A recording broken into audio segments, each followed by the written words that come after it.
Good morning మిత్రమా. చూస్తే ప్రపంచంలోనే అత్యధిక ఎత్తులో నిర్మించినటువంటి యుద్ధ స్మారకాన్ని నిర్మించింది మన భారతదేశం ప్రపంచంలోనే. సో చూస్తే ఇది ఎక్కడ నిర్మించారు అని అంటే లద్దాఖ్లోని దౌలత్ బేగ్ ఓల్డీ మార్గంలో 120 షోక్ పోస్ట్ వద్ద నిర్మించారు.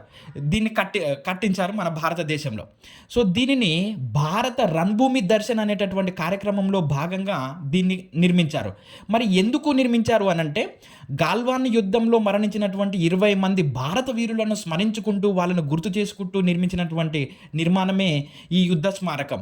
మరి వారి యొక్క ధైర్య సాహసాలు, దేశం పట్ల వారి యొక్క రక్షణ పట్ల వారి యొక్క డెడికేషన్, వారి యొక్క అంకిత భావాన్ని గుర్తు చేసుకుంటూ నిర్మించినటువంటి కట్టడమే ఈ యుద్ధ స్మారకం.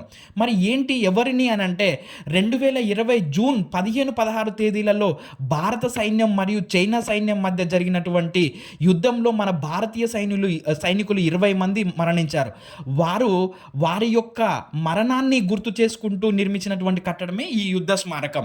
సో అది ఎట్లా అంటేనంటే మనకు 1962లో చైనాకు మనకు యుద్ధం వచ్చింది. ఆ యుద్ధం తర్వాత ఇంత స్థాయిలో యుద్ధం రావడం అనేది మొదటిసారి. దాన్ని గుర్తు చేసుకుంటూ నిర్మించినటువంటి కట్టడం ఇది. మరి ఎవరు ప్రారంభించారు అని అంటే డిసెంబర్ 7, 2025 నాడు కేంద్ర రక్షణ శాఖ మంత్రి అయినటువంటి రాజ్నాథ్ సింగ్ గారు ప్రారంభించారు. ఇక్కడ కాంస్యంతో 20 మంది అమరవీరుల చిత్రాలను ఏర్పాటు చేశారు. మరియు మ్యూజియం అంటే గాల్వాన్ యుద్ధం యొక్క ఘటనను తెలిపే విధంగా మ్యూజియాన్ని ఏర్పాటు చేశారు. అదేవిధంగా అక్కడ గాల్వాన్ ఘటనలో జరిగినటువంటి సంఘటనలన్నీ తెలుపుతూ మ్యూజియాన్ని ఏర్పాటు చేశారు. మరి సముద్ర మట్టానికి ఇది 14,500 నుండి 15,000 అడుగుల ఎత్తులో ఉంటుంది. ఈ ఘటన జరిగిన నుండి అంటే ఇది మనకు ఈ సమాచారం యుద్ధ స్మారకం.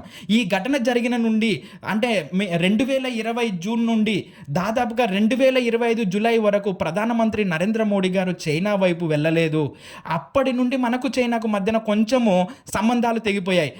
ఇటీవల 2025 ఆగస్టు 31, సెప్టెంబర్ 1వ తేదీలలో జరిగినటువంటి SCO షాంఘై కోఆపరేషన్ సదస్సుకు ప్రధానమంత్రి హాజరయ్యారు. ఈ 2020లో ఈ సంఘటన జరిగిన తర్వాత ప్రధానమంత్రి నరేంద్ర మోడీ చైనాను సందర్శించడం అనేది ఇది మొదటిసారిగా నిలిచింది. సో ఇది మరి ఈ SCO సదస్సు ఎక్కడ జరిగిందంటే చైనాలోని తియాన్జిన్ వేదికగా జరిగింది. ఈ SCO అనేది 2001 జూన్ 15వ తారీఖున ఏర్పడింది. సో ఇది ప్రపంచంలోని అత్యధిక ఎత్తులో యుద్ధ స్మారకాన్ని నిర్మించి మన భారతదేశము ఒకటిగా నిలబడింది మిత్రులారా.